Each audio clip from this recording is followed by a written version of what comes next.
Hoje nós vamos ler Juízes de 1 a 3 e o Salmo 69.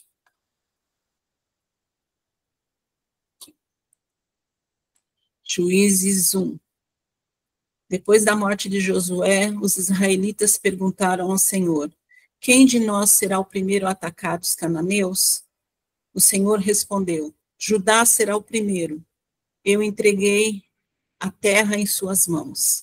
Então os homens de Judá disseram aos seus irmãos de Simeão: venham conosco ao território que nos foi designado por sorteio, e lutemos contra os cananeus. Iremos com vocês para o território que lhes foi dado. E os homens de Simeão foram com eles. Quando os homens de Judá atacaram, o Senhor entregou os cananeus e os ferruceus nas mãos deles, e eles mataram 10.000 homens em Bezeque. Foi lá que encontraram Adoni Bezeque, lutaram contra ele e derrotaram os cananeus e os fariseus. Adoni Bezeque fugiu, mas eles o perseguiram e o prenderam. E lhes cortaram os polegares das mãos e dos pés. Então Adoni Bezeque disse: 70 reis com os polegares das mãos e dos pés cortados apanhavam migalhas debaixo da minha mesa. Agora Deus me retribuiu por aquilo que lhes fiz. Eles o levantaram para Jerusalém, onde morreu. Os homens de Judá atacaram também a Jerusalém e a conquistaram. Mataram seus habitantes ao fio de espada e a incendiaram. Depois disso, eles desceram para lutar contra os cananeus que viviam na serra, no Neguebe e na Cefelá. Avançaram contra os cananeus que viviam em Hebron, anteriormente chamada Kiriat Arba, e derrotaram Sessai, Aimã e Talmai. Dali avançaram contra o povo que morava em Debir, anteriormente chamada de Kiriat Sefer. E disse Calebe: darei minha filha Axa em casamento ao homem que atacar e conquistar Kiriat Sefer. Otoniel, filho de Kenaz, irmão mais novo de Calebe, conquistou a cidade, por isso Calebe lhe deu sua filha Axa por mulher. Um dia, quando já vivia com Otoniel, ela o persuadiu a pedir um campo ao pai dela. Assim que ela desceu do jumento, Calebe lhe perguntou: o que você quer? Ela respondeu: dê-me um presente, já que o Senhor me deu terras no Neguebe, dê-me também fontes de água. Assim Calebe lhe deu as fontes superiores e as inferiores. Os descendentes do sogro de Moisés, o queneu, saíram da cidade das palmeiras com os homens de Judá e passaram a viver entre o povo do deserto de Judá, no Neguebe, perto de Arade. Depois os homens de Judá foram com seus irmãos de Simeão e derrotaram os cananeus que viviam em Zefate e destruíram totalmente a cidade. Por essa razão ela foi chamada Ormá. Os homens de Judá também conquistaram Gaza, Ascalon e Ecrom, com os seus territórios. O Senhor estava com os homens de Judá. Eles ocuparam a serra central, mas não conseguiram expulsar os habitantes dos vales, pois esses possuíam carros de guerra feitos de ferro. Conforme Moisés havia prometido, Hebron foi dada a Calebe, que expulsou de lá os 3 filhos de Enaque. Já os benjamitas deixaram de expulsar os jebuseus que estavam morando em Jerusalém. Os jebuseus viveram ali com os benjamitas até o dia de hoje. Os homens da tribo de José, por sua vez, atacaram Betel, e o Senhor estava com eles. Enviaram espias a Betel, anteriormente chamada Luz. Quando os espias viam um homem saindo da cidade, disseram-lhe: mostre-nos como entrar na cidade, e nós lhe pouparemos a vida. Ele mostrou como entrar, e eles mataram os habitantes da cidade ao fio de espada, mas pouparam o homem e toda a sua família. Ele foi, então, para a terra dos Hititas, onde fundou uma cidade e lhe deu o nome de Luz, que é seu nome até o dia de hoje. Manassés, porém, não expulsou o povo de Bet-Sean, nem o de Taanaque, nem o de Dor, nem o de Ibleã, nem o de Megido, nem tampouco os dos povoados ao redor dessas cidades, pois os cananeus estavam decididos a permanecer naquela terra.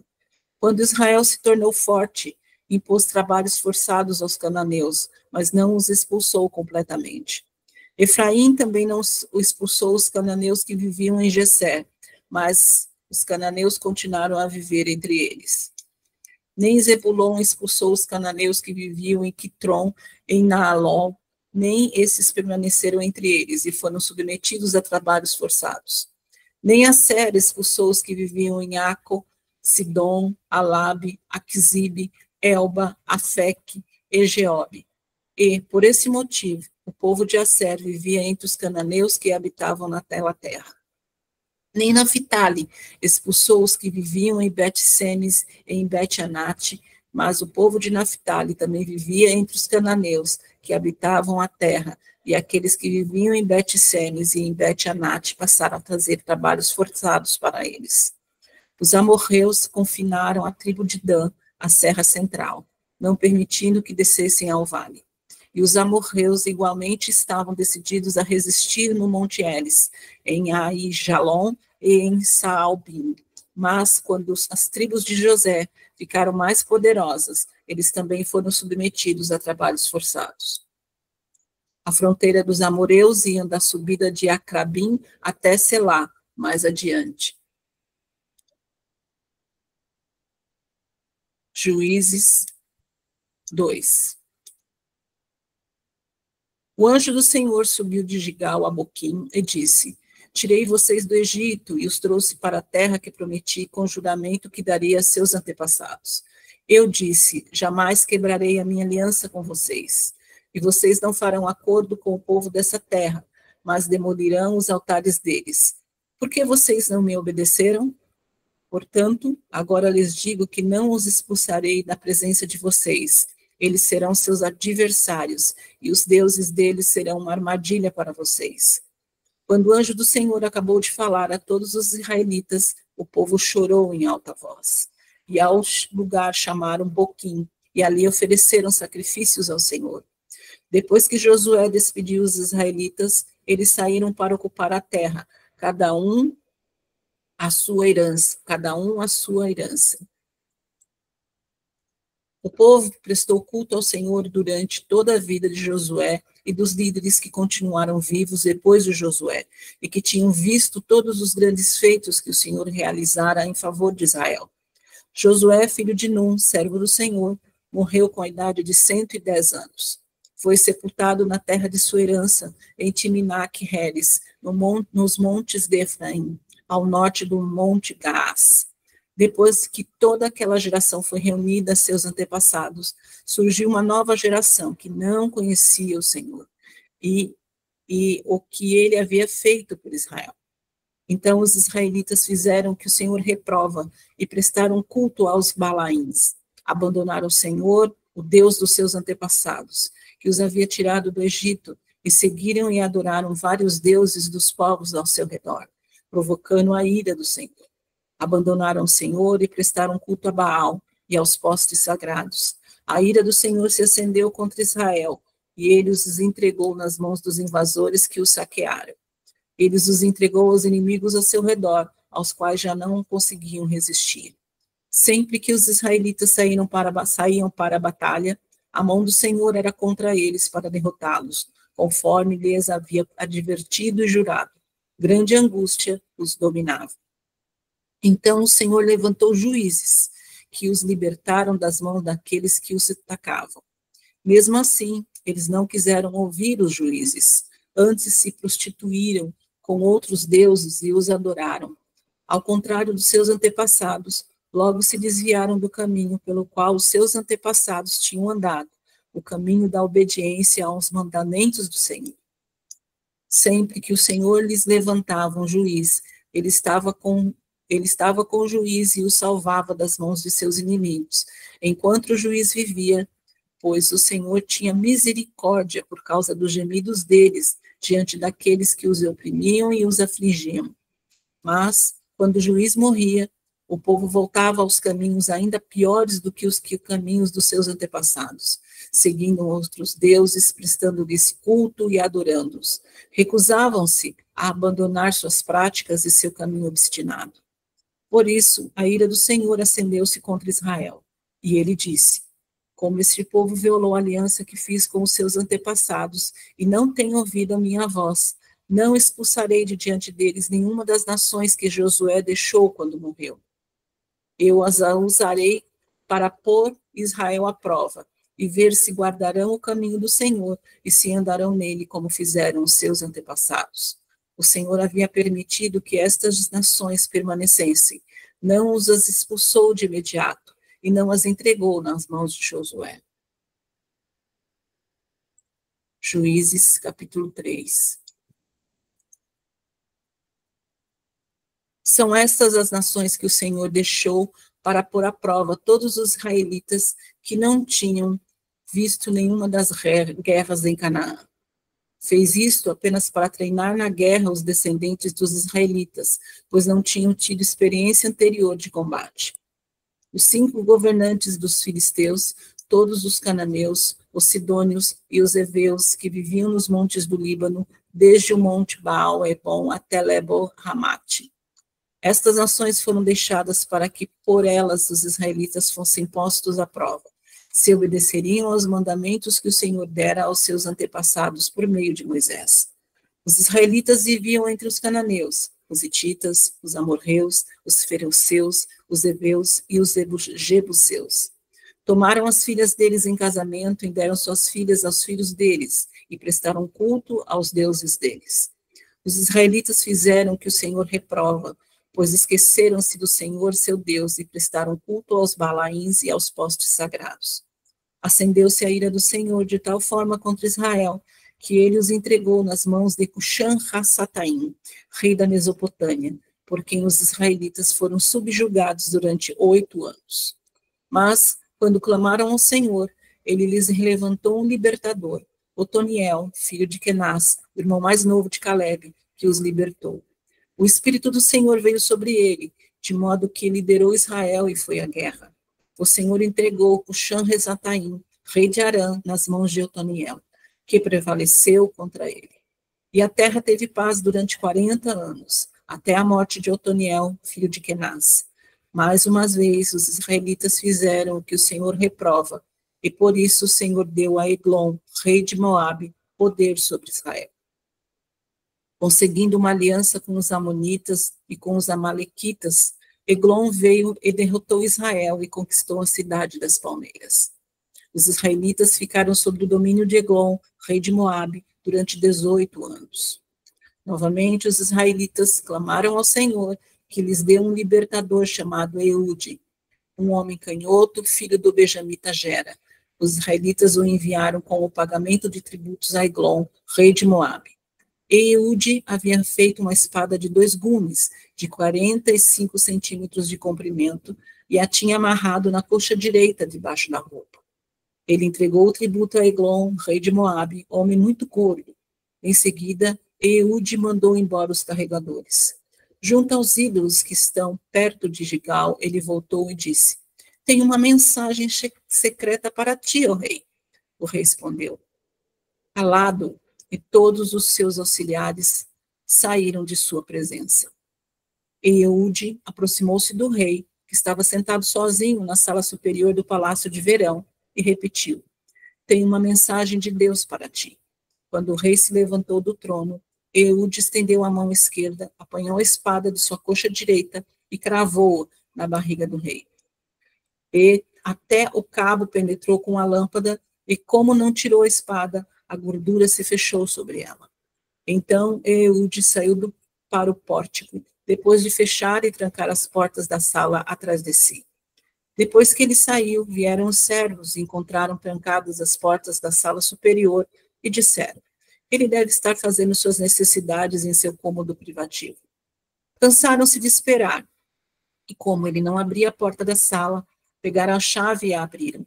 E lá estava o seu senhor, caído no chão, morto.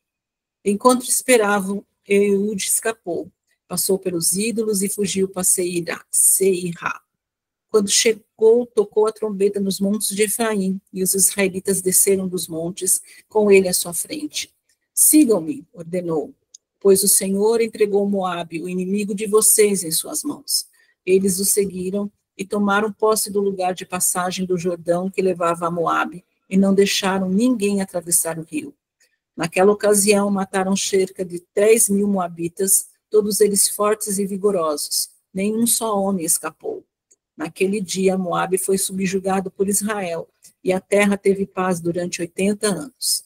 Depois de Eude, veio Sangar, filho de Anate, que matou 600 filisteus com uma minada de bois. Ele também libertou Israel. Salmo 68, 69, de 1 a 18. Salva-me, ó Deus, pois as águas subiram até o meu pescoço. Nas profundezas lamacentas eu me afundo, não tenho onde firmar os pés. Entrei em águas profundas, as correntezas me arrastam. Cansei-me de pedir socorro, minha garganta se abrasa. Meus olhos fraquejam de tanto esperar pelo meu Deus. Os que sem razão me odeiam são mais do que os fios de cabelo da minha cabeça. Muitos são os que me prejudicam sem motivo, muitos os que procuram destruir-me. Sou forçado a devolver o que não roubei. Tu bem sabes como fui insensato, ó Deus. A minha culpa não te é encoberta. Não se decepcionem por minha causa aqueles que esperam em ti, ó Senhor, Senhor dos exércitos. Não se frustrem por minha causa os que te busquem, ó Deus de Israel. Pois por amor a ti suporto zombaria e a vergonha cobre-me o rosto.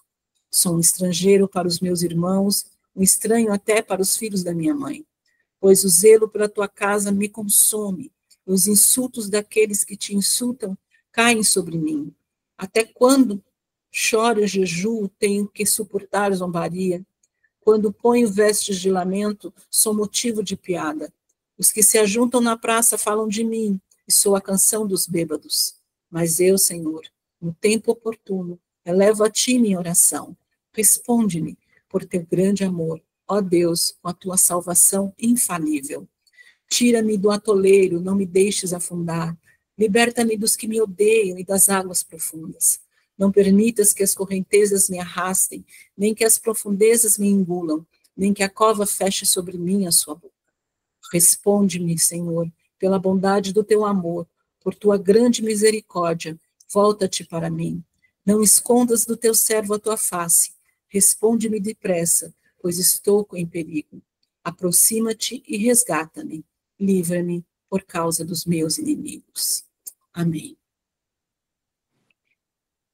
Amém, glória a Deus. Fortíssimo, queridos. Iniciamos hoje o livro de Juízes. Então, agora a gente recapitula lá, né, no momento ali, onde nós paramos na história aqui do povo de Israel. E nós temos aqui um padrão. Só um minutinho, queridos, só um minutinho, só um minutinho.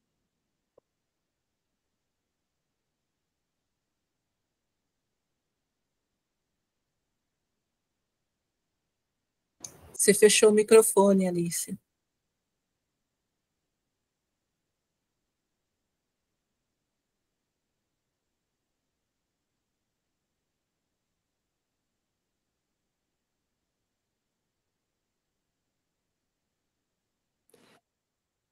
Oi.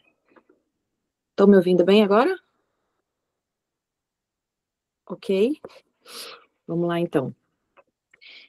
Nesses 3 capítulos que a gente viu, que a gente leu, que a Má leu hoje maravilhosamente, bem, cheia de graça e unção, a gente vê aqui, queridos, um padrão, né, que o povo de Israel estabelece no livro de Juízes. E o livro de Juízes vai trazer esse padrão até o final, né, dá até uma angústia, mas traz um ensino para a gente espetacular.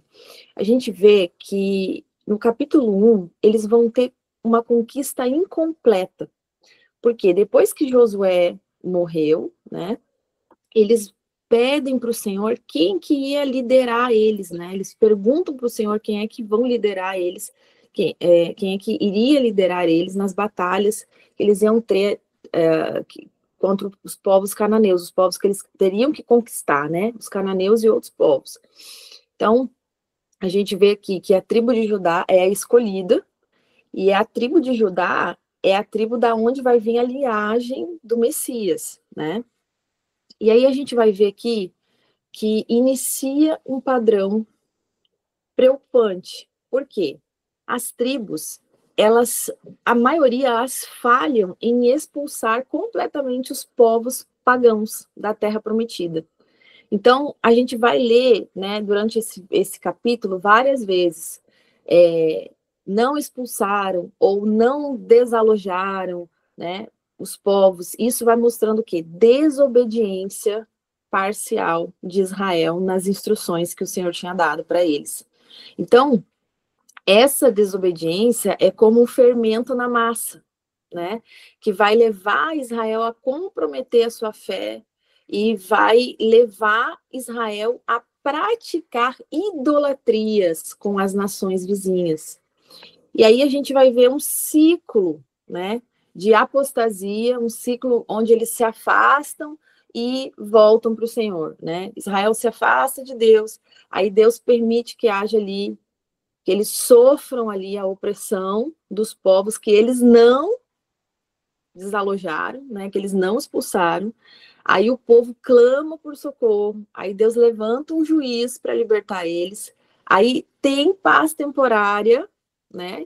Uma paz ali, vocês vão ver, e houve paz por tantos anos. E aí depois um novo afastamento de Deus. E aí no capítulo 2, a gente tem o versículo extraordinário que fala do anjo do Senhor, né? E aqui vai trazer um anjo do Senhor, é o próprio Yeshua, né? Deixa eu ler esse capítulo aqui, esse versículo para nós aqui. O anjo do Senhor subiu a Gilgal, a Boquim, né? Perdão, aqui eu estou tampando a câmera. E disse: tirei vocês do Egito e os trouxe para a terra que prometi com juramento que daria aos seus antepassados. E disse: jamais quebrarei a minha aliança com vocês. E ele fala: e vocês não farão acordos com povos dessa terra, mas demolirão seus altares, porque você... E aí ele pergunta: por que vocês não me obedeceram? Portanto, agora digo que não os expulsarei da presença de vocês, e eles serão seus adversários. E os deuses deles serão uma armadilha para vocês.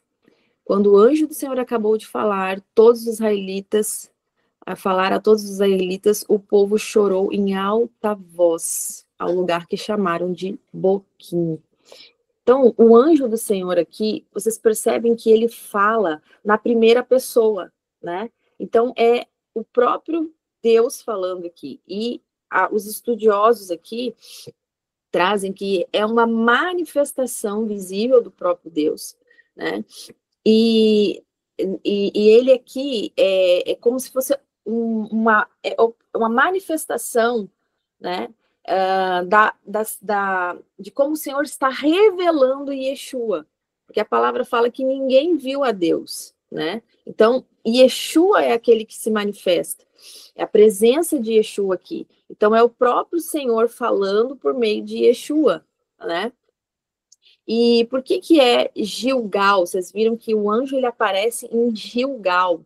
Olha que interessante, Gilgal foi o primeiro acampamento após Israel cruzar o Jordão, né? Então, ali eles foram circuncidados. Lembram que a gente leu? Em Gilgal, eles renovaram a aliança deles com o Senhor. Então, ali era um local de obediência, era um local de compromisso. Olha onde Yeshua aparece para falar com eles, né?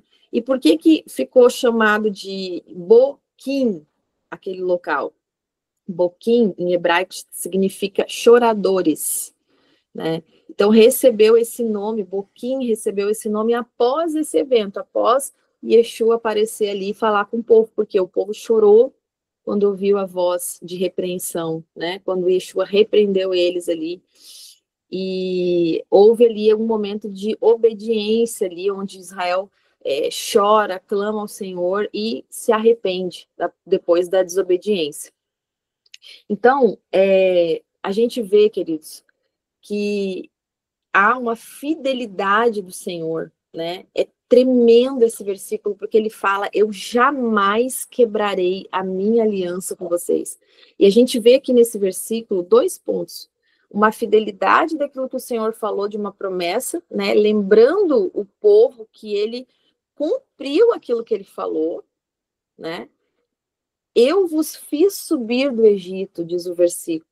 E aí no final ele vai dizer ali, nunca invalidarei a minha aliança com vocês, nunca quebrarei a minha aliança com vocês, afirmando que a fidelidade do Senhor, ela é contínua, apesar da infidelidade de Israel, ou apesar da nossa infidelidade, né?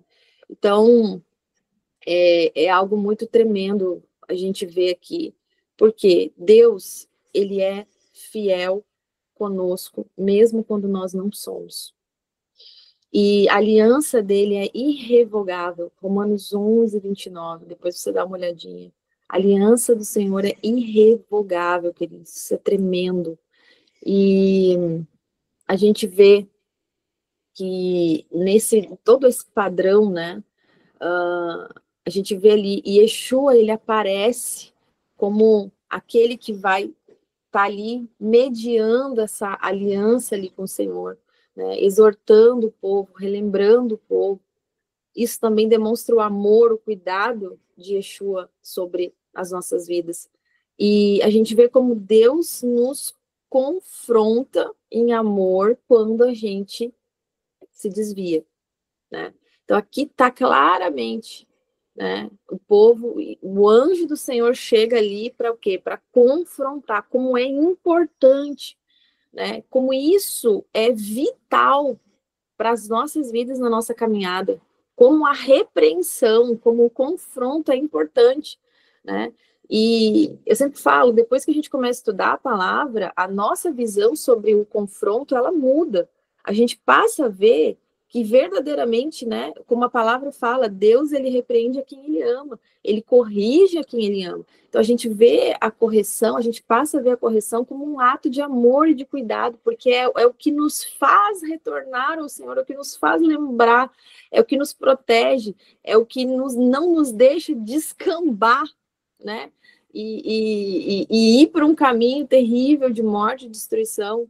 Então a gente entende como Deus nos confronta em amor e como isso é maravilhoso, né? Agora, o que marca a gente nesse contexto aqui da porção desta manhã é que nós somos chamados, queridos. Essa manhã estamos sendo chamados a lembrar da fidelidade de Deus na nossa própria história.